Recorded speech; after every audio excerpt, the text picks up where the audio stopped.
Hey everyone, Diavolo here, and today we are back for another video delving into the absolutely insane world of solo leveling. In the fourth arc of this series, the Dungeon and Lizards arc, we follow Jinwoo as he joins a strike squad for a C rank dungeon, aiming to make some fast cash and hopefully gain some experience points. However, damn man, things take a really surprising twist. If you have never read this series or watched the anime before, you just won't see this part coming. I'm not even hyping it up that much, there's just something about this arc that gets me unrealistically hyped to read more of the story and find out what actually happens afterwards, because it's actually really surprising. I loved it. Speaking of next though, enough of me lollygagging and hyping up the series for the first minute as I usually do. Subscribe if you are new around here, push this video to 4,000 likes if you want more, and sit back and relax as we delve into the Dungeon and Lizards arc from the world of solo leveling.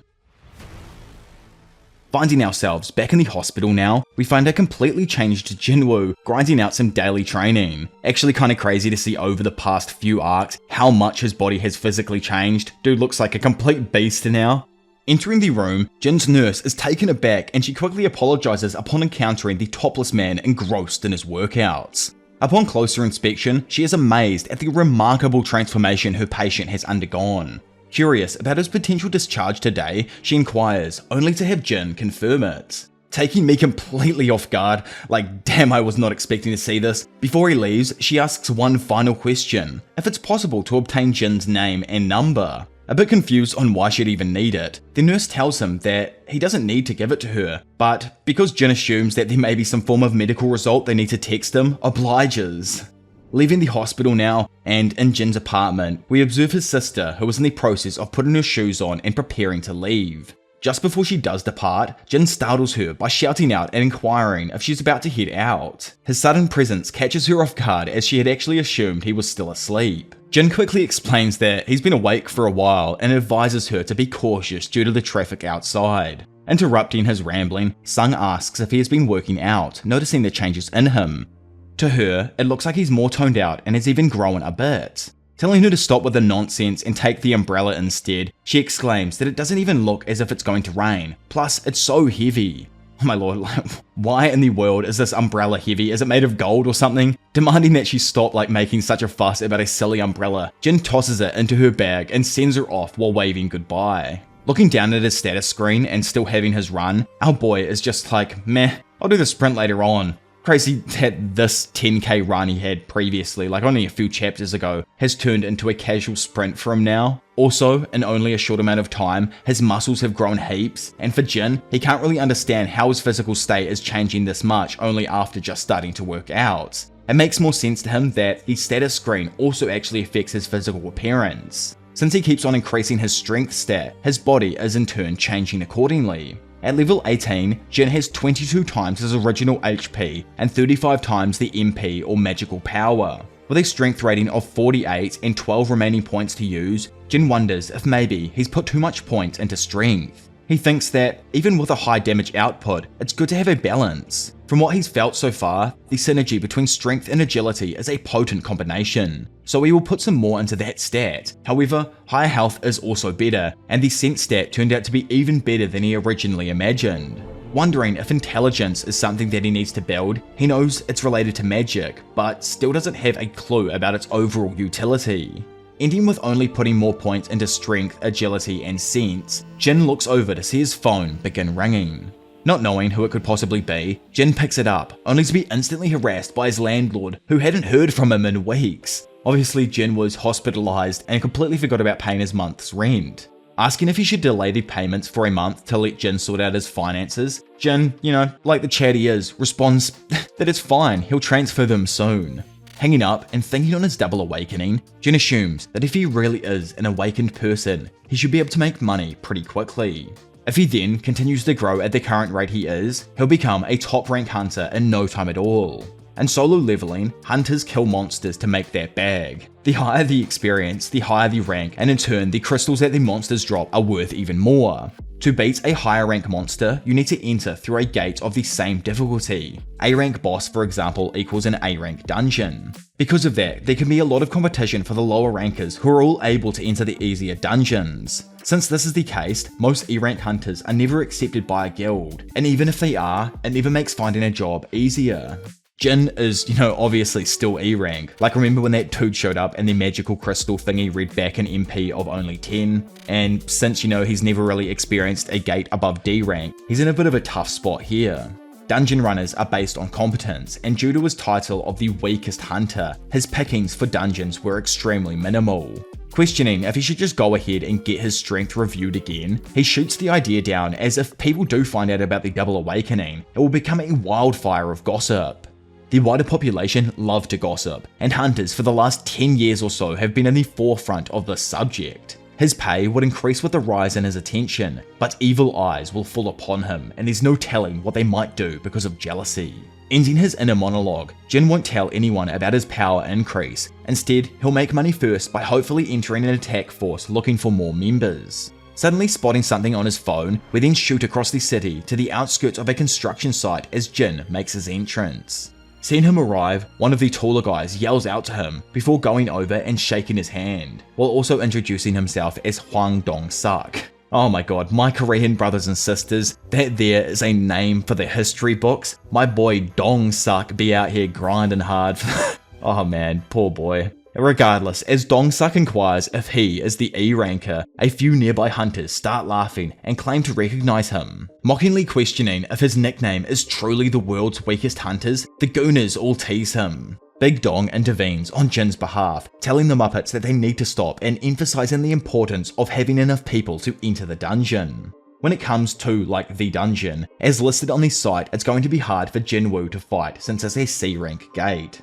Due to this, he's been exempted from fighting. However, he's still going to get paid 2 million won for showing up and filling the member count. Handing him a contract, Hwang asks for Jin to quickly give it a look over before signing it. Activating his sense stat and scrutinizing all of the members in front of him, Jin discerns that 5 of them are C rank, while the remaining 4 fall below the average for a D ranker. In the world of solo leveling, a rule dictates that when entering a C rank gate, there must be a minimum of 10 people, with at least half of them being C rank or higher. This often results in an attack force composed primarily of sheer numbers, which actually poses a lot of challenges for the group. Interrupting Jin's contemplation though, another newcomer approaches and introduces himself as Yu Jin Ho, a 22-year-old D ranker. Similar to Jin, he was also summoned under the same circumstances for needing to fill a gap. Stunned because Jin finds it odd that this dude with all his fancy gear is somehow only D rank, he asks if he is the son of a millionaire. Cutting them off, Dong tells Jin that his role inside of this dungeon will be nothing more than to follow them and take care of the baggage. Inside of the bags, they're filled with a variety of different supplies and tools that may come in handy in case something random happens. Hearing that they have a first aid kit and not a healer, Jin asks why they didn't opt to take one. According to Hwang though, incorporating a healer into the personal attack force is considered extremely challenging. Additionally, the established tradition within the group has always been to operate without one. Perplexed by this decision, Jin internally reassures himself that he won't take responsibility for others' imprudent errors within the dungeon. By the way, in the light novel, Jinwoo actually has a phone call with Dong before meeting up with him. I kind of need to mention it because they kind of refer back to it here and there, or at least I think they do, I can't remember exactly, I just remember that they had a phone call, and then when reading this here, it never even happens in the webtoon version, but oh well. There's another moment that does happen like that throughout this arc here, but we'll get to that later on, obviously. Strapping up, grabbing their bags, and brandishing their blades, the group make their way into the midst of the abandoned construction site. Looking around at the desolate environment, Dong-suk questions if it's because Gyeonggi has been in a bit of a rough spot as of recently. According to Jin Ho, the boss of this construction site gapped it overseas with 9 billion won around 2 weeks ago. Now the remaining workforce and people funding the job are having a difficult time restarting their project. Looking at the ridiculous bag on his back, Jin Ho asks if he'll be alright carrying it all by himself, to which Jin affirmatively replies. He knows that thanks to his recent strength stat increase, the weight on his back is absolutely nothing. Telling him that he doesn't need to be so formal, Jin Ho asks if he's normally this quiet. Hilariously, Jinwoo, oh my lord guys, we actually have the craziest dilemma here, a Jin dilemma, which is, a little bit painful for my brain right now, but either way, back in the conversation, Jin actually thinks it's him who talks a bit too much, awkwardly replying that he didn't mean to bother him by talking, it's just that no one's really ever taken notice of him before. After all, being a hunter is only a hobby of his. So you'll see Jinho is actually a conglomerate, which is weird to call a person a conglomerate of some sorts, because, you know, like in actual terms speaking, a conglomerate is a large corporation, or more usually a firm that forms with others to create a conglomerate. Either way, announcing that they've now made it to the entrance, everyone looks at the massive blue portal in front of them. Some think it's odd that the entrance is so large, especially since it was only meant to be a C rank dungeon, but Twang reaffirms that the guild gave it a C ranking, plus he's seen a bunch of people go in and out of it.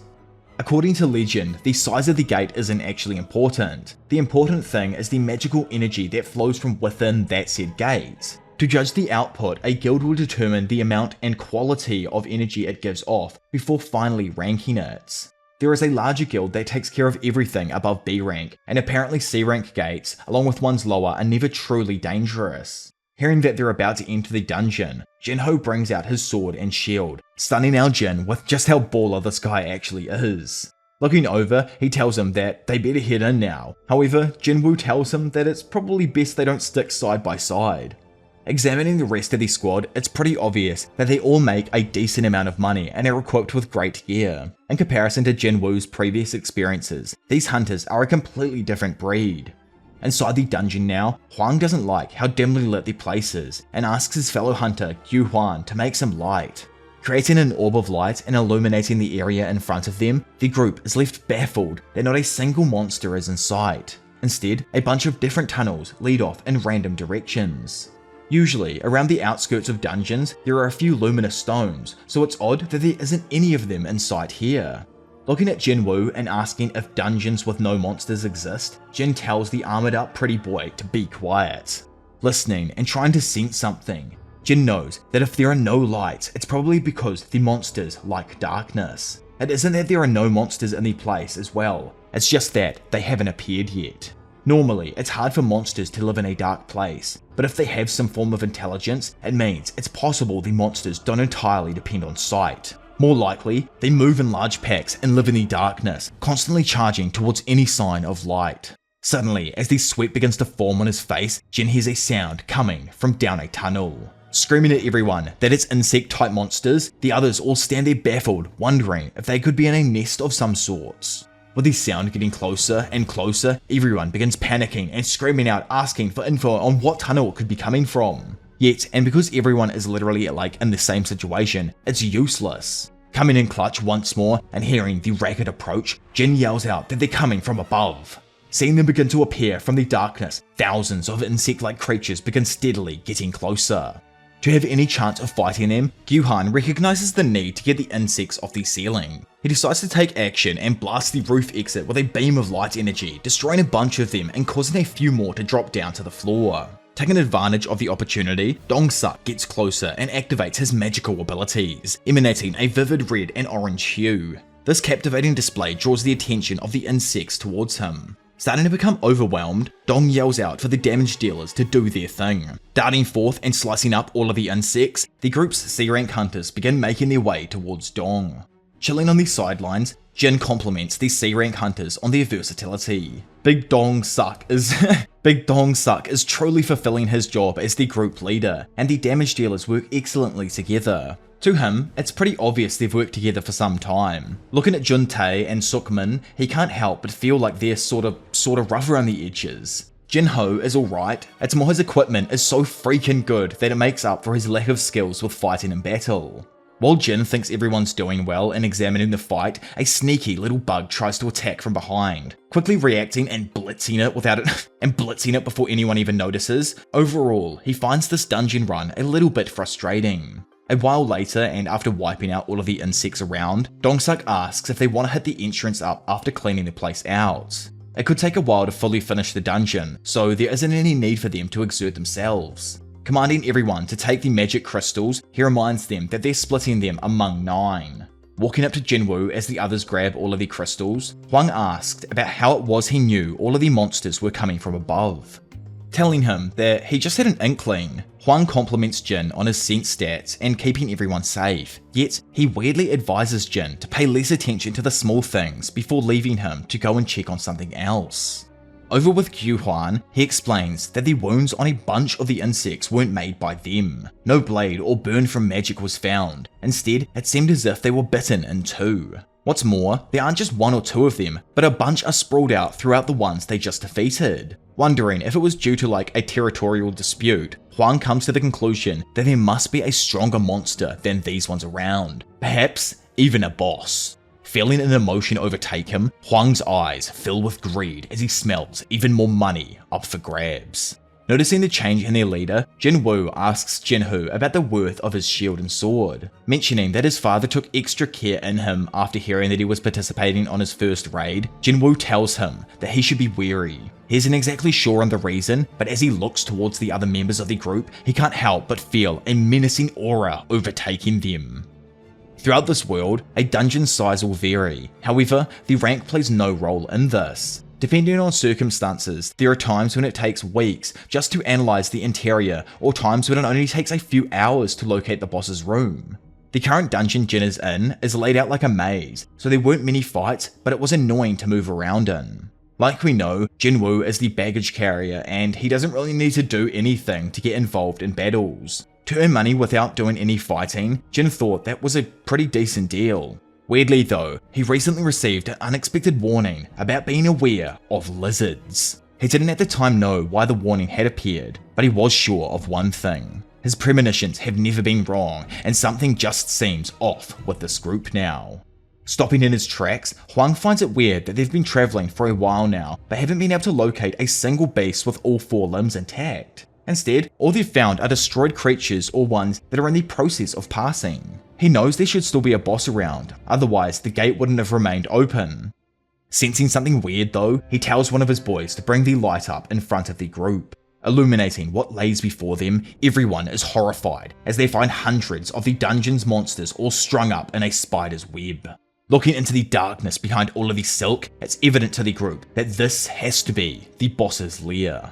Commanding that everyone gets ready, Huang then has everyone follow him into the maze of webs. Instantly being blown away, it turns out that inside of the boss's lair, a ton of beautiful blue glowing crystals were found. According to some of the team members, these crystals have less mana than the stones they receive from hunting beasts. They're dirt cheap. However, the amount that surrounds the walls of this cave would certainly sell for more than a singular essence stone. Quickly calculating the average price of these crystals and adding up the total, one of the guys thinks that it could be worth over 1 billion won.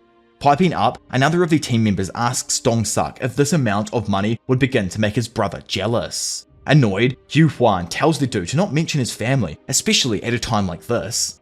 Feeling slightly gassed up, Huang tells his brother, do so, to take a good look. He's not always right about everything. Back in the past, Huang's brother instantly began treating him like ass after obtaining a higher rank. He even betrayed this beautiful country of Japan and moved to the United States for money. Huang knows his brother thinks that he's dumb, and may even be treated like a VIP over in the United States. He knows he's seen as a weakling, however, that's all about to change. With this new wealth, his opportunities and strike squad will begin to grow even more. With everyone stoked over the amount of money they might make off this, Jinho asks Jinwoo if it's alright for him to have a look at his contract, telling him that he's an expert when it comes to this kind of stuff. Moments later, Jinho walks forth, wanting to inquire about something in particular. Bringing Jin's contract to the attention of Huang, he elaborates on how it only states that Jinwoo will share in the essence stones gained from hunting. Nothing about extra goods or how they might be distributed is stated. Wanting to know what's up with that, Jinho asks why they left this specific part out of the contract. To him, the mana crystals should be split among all 10 of them, not 9. Feeling a darkness surge through him, Huang turns around to happily explain that all of them will be splitting everything equally. However, before they do that, they need to actually get all of these crystals off the walls. Looking further into the darkness though, everyone starts to make out the shape of a monolithic spider.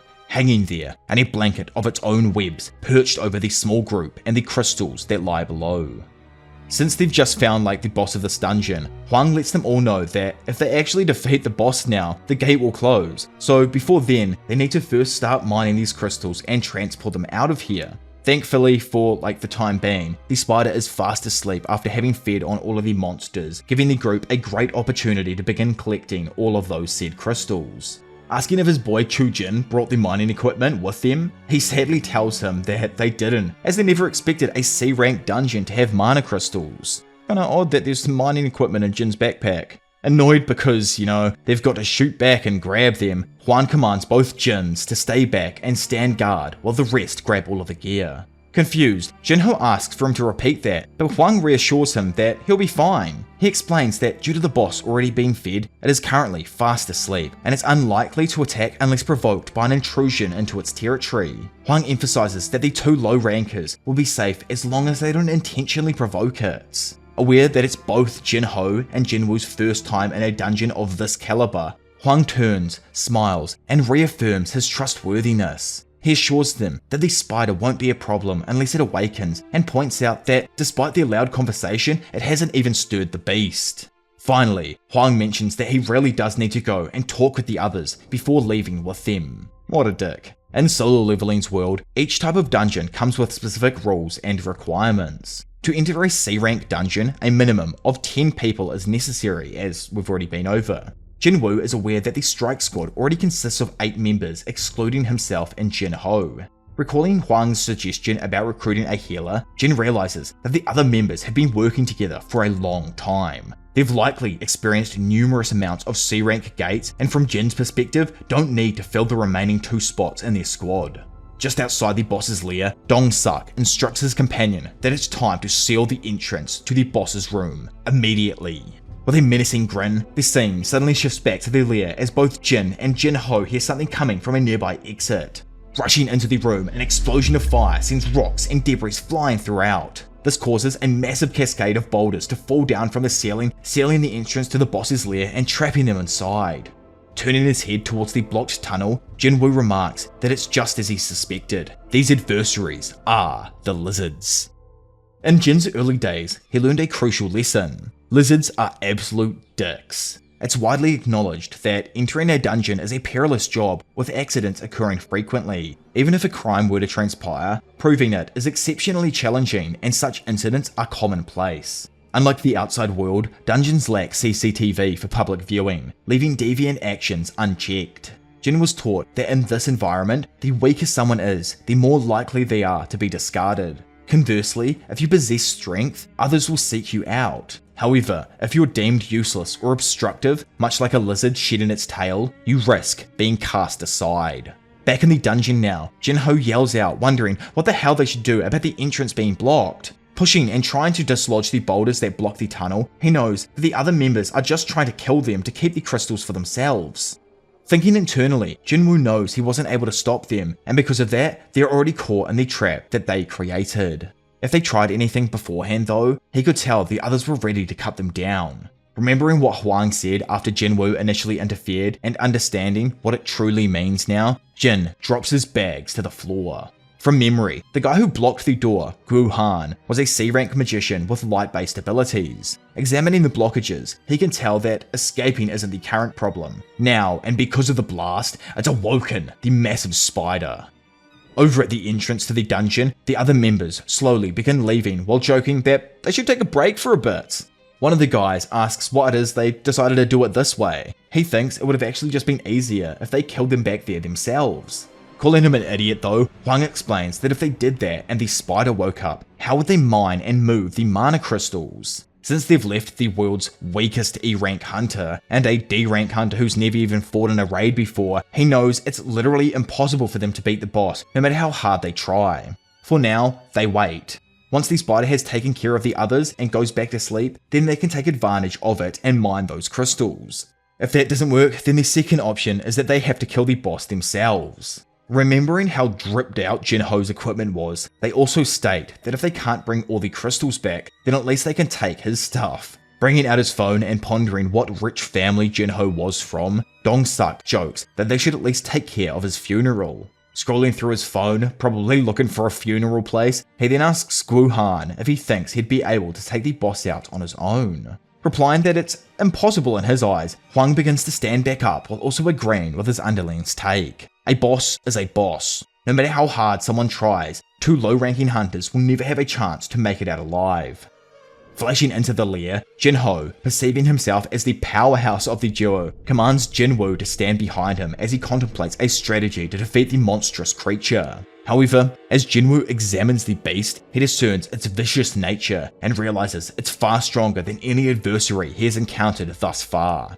The creature boasts numerous eyes, a repulsive mouth, an impressive size, and colossal legs. Its strength surpasses anything that he has faced for sure. The phrase, "another level," triggers vivid memories of Jin's harrowing experiences in the Double Dungeon. Acknowledging his own foolishness, Jin recognizes the true meaning of strength. Stepping out in front of the D-ranker, he instructs Jinho to stay put. Lowering his hand and retrieving Risaka's fang from his inventory, Jin announces that this beast is his, and he will be the one to defeat it.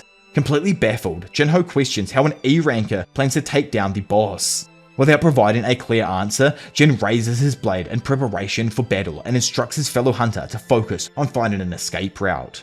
Knowing that he's somewhat correct in his analysis, Jin can only wonder why it is though that he doesn't feel an overwhelming pressure bringing him down to his knees. The blue poison fang Risaka he encountered in the instant dungeon proved to be an exceptionally tough boss for an E rank level, potentially even surpassing their D rank difficulty. However, the golem boss was definitely D rank or even lower.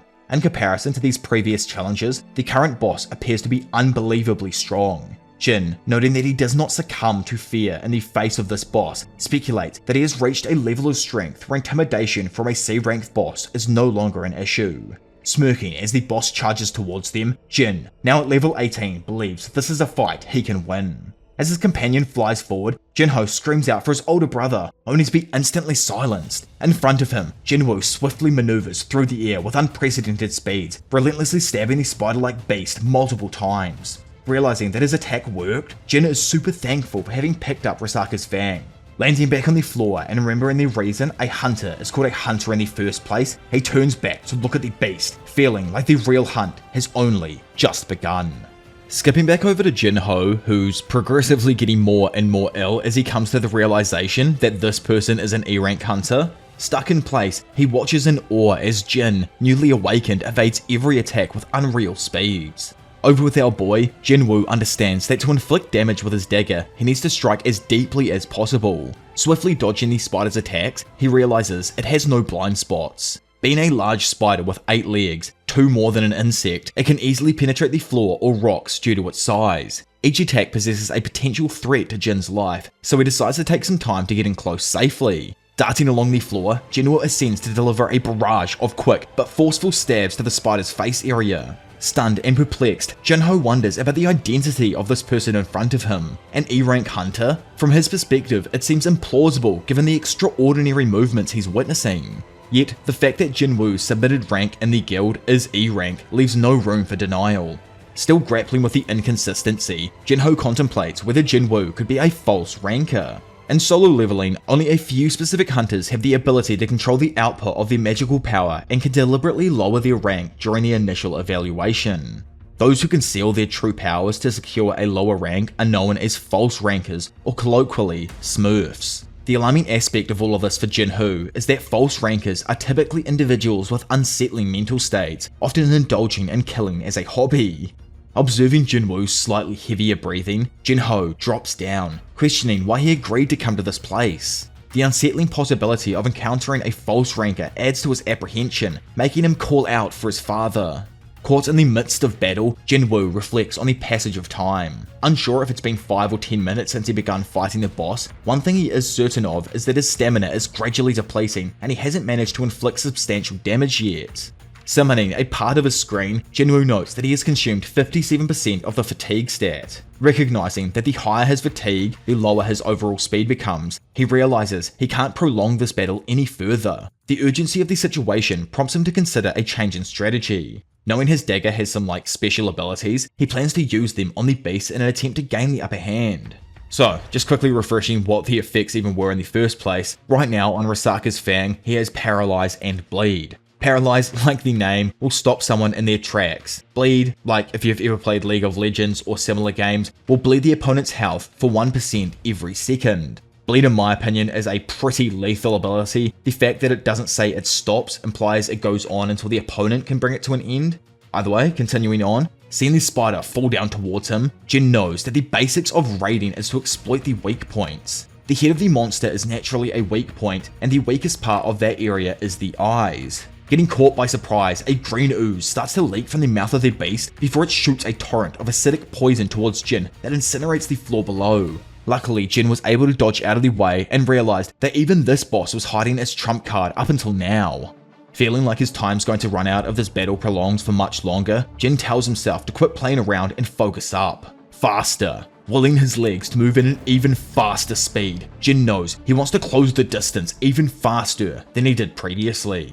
Randomly, his screen appears letting him know that a new skill, Sprint, was activated. Due to this, his movement will increase by 30%. Instantly, Jin vanishes, kicking stones up as he rushes forwards, aiming to defeat the spider once and for all. Turning into a flash of blue light, Jin darts around the exterior of the beast, stabbing it with his dagger over and over again in an attempt to activate his effects. Sadly, and just after his paralysis effect activated, it deactivated because the enemy's resistance was too high. Pretty much like he's out-leveled right here. Say the monster's level is too high on Jin where his effects don't land at all pretty much. He wants to finish this battle as quickly as possible, but it's quickly dragging out since he's unable to land a critical hit here. As Jin's breathing intensifies, it's evident that his fatigue has increased to 61. Despite the escalating exhaustion, he pushes his body to endure just a bit more. Observing the intense struggle, Jin-Ho acknowledges Jin's incredible speed, but recognizes that continuing at this pace will inevitably deplete his stamina. Wondering what he might do, he watches as Jinwoo jumps off the ground in an attempt to strike the spider once more. Preparing his strike, Jin is suddenly overcome with a shooting pain that resonates through his entire body. Since his fatigue reached 70, Jin was no longer able to keep up his normal speed and was subsequently struck by a leg, being sent hurtling backwards into the ground. Absolutely knackered, Jin looks up to see the spider quickly chasing him down, intending to land its killing blow. Flashing back to a memory where he was given a chance to pick from his rewards and first tried out the status recovery, he accepts today's status recovery. All of a sudden, Jin bursts from the floor just as the spider was about to destroy the area he was laying in. Surprised with the hunter's quick change, the spider looks up to see Jinwoo rush towards him. Landing on the beast's head and plunging his dagger into it, Jin quickly reacts and stabs every other eye on its face. Due to him landing a variety of different blows, this time his paralysis was able to activate on the spider, stopping it in its tracks. Immediately following this, the bleed effect activates, inflicting additional pain on the monster. Undeterred, Jin relentlessly slashes away at his foe until its head erupts, successfully defeating the dungeon boss. With the massive spider carcass sprawled out behind him, Jin levels up 3 more times, bringing his current level to 21. Reflecting for a moment, he admits that accepting the daily quest reward when he did likely saved him from potential death. Observing Jinwoo, Jin-Ho becomes more convinced that he must be a false ranker. Noticing that he's finished gathering the monster's crystals, the little bro approaches him, now carrying all of the bags and offering to store the magic crystals as well. Dropping the bags and noting that the equipment was already inside these bags, Jin-Ho starts mining the crystals, leaving Jinwoo bewildered with the change in attitude. Pondering that it might be because Jin-Ho sees him as his savior, Jin's thoughts are interrupted as the entrance to the lair is blown open by Guhan's light magic. Cutting myself off for a moment here, something crazy I just remembered and almost forgot to include was that, like I mentioned previously in the story about the novel and everything, Jin in the novel actually defeated the giant arachnid without using status recovery. So I wonder why it was that it was different here. I'd love to know all your thoughts and everything down below. Walking into the lair and expecting to see a few dead losers, Hwang is stunned to silence after seeing that they both somehow survived. The others ask how the hell they survived and if the boss is dead. Did they kill it by themselves? They all bicker, trying to figure out what happened. Guhan even assumes that the spider may have just been a large, stupid creature. Others think that it's probably the equipment Jin-Ho was wearing that allowed them to survive. Thinking he underestimated Jin-Ho, Hwang knows that the E ranker wouldn't have been any help here, so he concludes that the D ranker had to have been the one who took it down by himself. He isn't able to tell what kind of special ability his gear might have, so he thinks it might be troublesome if they decide to become his enemy. One of the goons turns and asks Hwang what they should do now, to which it's revealed that the group's next plan of action is to try and win Jin-Ho over. Yelling out to the D ranker, Hwang tells him that they searched him up because he had such nice equipment and was blown away to find out he was the son of the great chairman Yo Myung-han. Also, while we are here and everything, can someone explain to me, who understands Korean culture a bit better than obviously I do, why everyone seems to have a different last name? Is it just the first name that takes the role of the family name in this culture and everything? How does that all work out here? Either way, I'm just kind of curious. Probably could search it up on Google and figure it out like I've done for the video right here. But, we're not going to dwell on that for much longer. Asking if that was indeed his father, Jinho annoyingly affirms it. Hwang then gives him an option. You see, Big Dong Suk wants to talk about something with his dad, and because of this, they're willing to give him a chance only if he strikes Sung Jin-woo down. Reiterating that this is only the way he will live, Hwang commands him to kill Sung Jin-woo and join their group, otherwise both of them will be taken out. Seeing him hesitate, they ask why. After all, nobody will know what happens in the dungeon. Or was it perhaps because he was afraid of an E-ranker? Turning to Jin-woo and looking at him, our boy lets him know that it's okay. It was always a given that he'll be betrayed because he's weak. Not taking this for an answer though, Jinho stuns everyone as he stands his ground and sticks next to Jin-woo. Obviously bro, has his head screwed on here and everything, and while this is going on, the others ask Dong what they should do now, to which he replies that they need to take care of the weak one first. Taking on a menacing aura, Hwang unsheaths his blade and questions the two if they've ever killed a human. Suddenly, an emergency quest notification appears in front of Jin-woo, informing him that a quest has been issued. The system recognizes the presence of entities nearby with intentions to harm the player. To survive and ensure his safety, Jin is required to slay them all. Failure to complete this quest will result in a penalty quest, much like the one issued back in the hospital. The required kill count is set at 8, with Jin's current number of felled enemies standing at 0. Confused and left grappling with the sudden turn of events, Jin has no time to dwell on his predicament as Guohan unleashes a blast of light energy. The attack connects with Jin-woo, propelling him across the room and crashing into a nearby wall. Dismissing the perceived insignificance of the supposed pathetic E-rank, the others all call out to Jin-ho, urging him to join them. Glaring back at them with tears in his eyes, Jin-ho accuses them of all being nothing but murderers. Laying there himself in a pile of rubble on the other side of the room, Jin just questions why. Why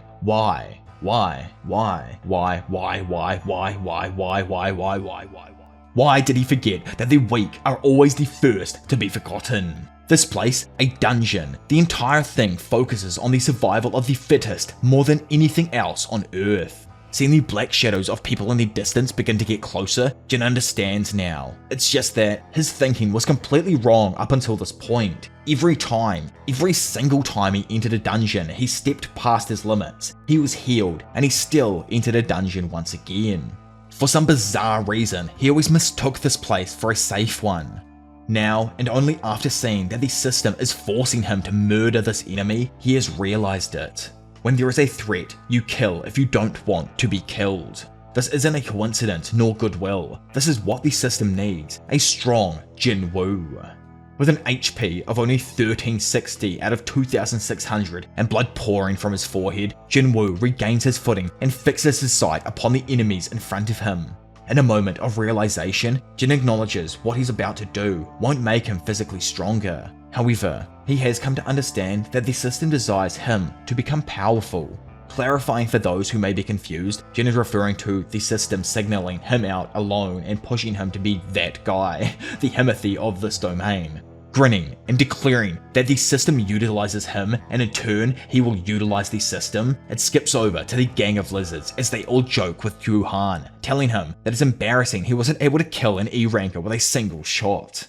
Stepping up next to him, Hwang asks if he really did try and attack seriously, to which the light mage affirms. He knows that he put a bunch of magical energy into the attack, but is just confused on how it turned out this way. Seeing Jin-woo starting to walk towards them, he wonders if his aim was off or something. Speaking up, Jin-woo tells them that they've all played around with a person's life, so they better be ready to face the consequences. Unable to hear him due to their chat, Jin continues saying that if they truly are hunters, then they need to prepare to become the hunted. Recognizing the threat posed by the E-rank hunter, another of the lizards steps forward and assures Hwang that he will be the one to handle him. Appearing instantly on Jin's shoulder, the lizard attempts to convey to him that it seems Jin doesn't quite grasp the gravity of the situation. Unfortunately for the diminutive creature, he fails to sense Jin opening his inventory and retrieving a blade. In a swift and seamless motion, Jin slices through the first lizard, catching Jin Ho and Dong Suk by complete surprise. Announcing that that's the first one down, the remaining 7 members all scream out in horror, wondering when it was Jin picked up a knife. And when that Jun Tae, laugh out loud, I love how his name was probably never even mentioned before his death, was still D rank, Hwang is baffled with how an E ranker took him out. Covered in blood, Jin, slightly distraught, knows that he just committed the ultimate sin: murder. Although he's able to detach himself from the crime and say that the system ordered him to do it, it doesn't change the fact that he still did it. Still, it's a dungeon. If he doesn't kill, he will be taken out like the garbage he used to be. There is no escape now. In a world where only the strong-willed survive, Jin reflects on every moment that brought him to this perilous juncture, and after a good while, decides to seize the moment. Feeling darkness overrun his mind, he leans into it, allowing his most malevolent self to emerge from the abyss of hell. His magical aura flares up, stunning all those around him. The transformation signifies a shift in Jin's demeanor. Like we all saw him get a bit manic back there and all with the spider earlier on, but now, as he fully embraces the harsh reality of his circumstances, he almost accepts the darkness as a part of him. Unaware of Jin's transformation, Hwang cautions his comrades to not let their guards down, and orders Guhan to unleash another blast. Following these orders and channeling his energy, the dude creates a large orb of light and hurls it towards Jin with all of his might. Instantly vanishing from the mage's sight, Jinwoo reappears underneath the dude's arm, dodging the blast and remarking that his magic is freaking annoying. In a flash, Jin absolutely sharts all over this dude, vanquishing him before he even realizes what happens. Enraged after just watching their boy get treated like fodder trash, 2 more guys rush forth in an attempt to strike. However, with remarkable ease, Jin dodges their attacks and swiftly dispatches both, sending them straight to the Shadow Realm. Lee Chul-jun strikes at Jinwoo a few times, however, Jin is just too fast and evades the lizard's attacks, making Lee question how an E-ranker is moving this way. Letting the darkness speak for him, Jin states that if they are indeed hunters, why don't they try hunting? Hunters were made to hunt. All of a sudden, Lee is afflicted with Jin's paralysis effect, making him scream out in horror after realizing that his body won't even move. The other lizards see it and question if it's a form of magic. Jin Ho, on the other hand, who's already spectated one of these battles, thinks that he's getting stronger than when he originally fought the dungeon boss. Back in the fight, Jin swiftly inflicts the effects of his blade on 3 more members, leaving them screaming out in horrified pain. Dropping them to the floor with a flash of his movements, Jinwoo begins to approach the final member of the group. Still stunned, Hwang questions if it was actually Jin who dispatched the dungeon boss, which is like, no, really man, who would have expected that? Not expecting an E rank to defeat all of his members, Hwang begins to power up, vowing to show that not all C rankers are on the same level. Activating Empower, a fiery red glow envelops Dong Suk's body, granting him a massive increase in power. Confident in his strategy, Hwang believes that no matter how much of a monster his opponent is, he should be tired after fighting a dungeon boss and 7 hunters. Examining him more, he comes to the conclusion that he specialized in agility and dexterity, and is convinced that Jin lacks the skill to pierce through his Empower ability, so in turn will be destroyed the moment he attempts to attack it. Flashing face to face though with the leader of the lizard group, Jin confidently asserts that he is indeed strong. However, there is one thing the leader doesn't know. Placing his palm over Dong Suk's face, Jin completely halts the man's movement and slams him head first onto the dungeon floor. Looking down at the subdued man, Jin reveals that it's because he's always leveling up ceaselessly. Slowly coming to, Hwang wonders what happened. Surely he wasn't just slammed into the ground. Snapping back up and realizing that his life is in danger, he wonders if this means the person who stands before him is a false ranker. Pleading for them to not kill him, he says he'll give Jin money and he can have all of the mana and magic crystals too. Glaring at the C-rank lizard, Jin tells them that it's happened 3 times now. Still, he just wants to clarify that the person who tried to kill him 3 times is now asking for forgiveness. Understanding that Jin has no intention of stopping, a look of terror crosses Hwang's face as he screams out, questioning if Jin believes he can get away with this. Jin calmly reminds him of what he said earlier. Nobody knows what happens inside a dungeon.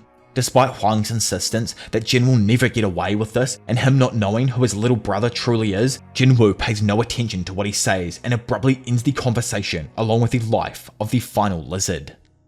All of a sudden, like grossed out at the fact that his clothes got all messy and also realizing they don't even fit anymore, Jinwoo just decides he'll go and buy some new ones after he leaves. Obviously, man knows he's about to get the boss's crystals and probably some mana crystals off the wall. Also grossed out, but more for the fact that he just witnessed a mass homicide, Jinho looks in his fellow hunter's direction.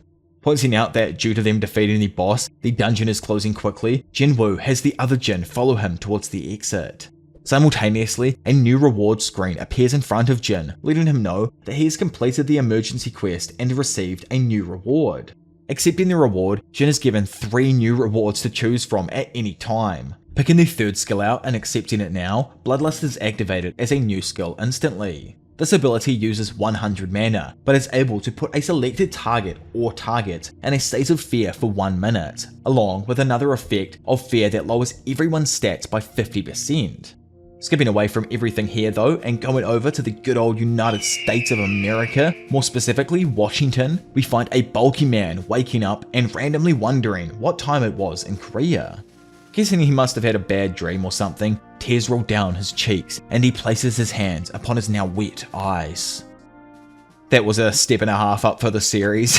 I can 100% say when I started reading this arc, I did not expect Jin to go Itachi mode and wipe a squad from existence. The freaking game itself was like, bruh, I see you might get killed. Sorry, I'm not going to help you out, but instead ruin you mentally with this crazy new instant quest that it totally didn't create just on the spot there. What can I say? This arc truly caught me by surprise, and I would love if the series is constantly able to reproduce the same kind of twists. What did you all think? I'd love to know down in the comment section below, and if you were as blown away with this switch up as I was, then make sure to tell me your favourite moment down below. Plus, if you want to see even more solo leveling coming out at an even faster pace, then smash that like button and push this video to 4,000 likes. If we can do that, I'll ruin my health to get 2 of these videos out every week to, like 10 days, depending on how long the arc goes for and everything.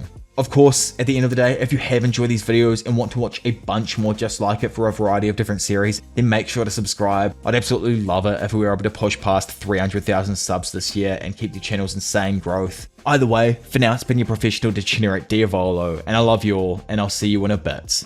Bye.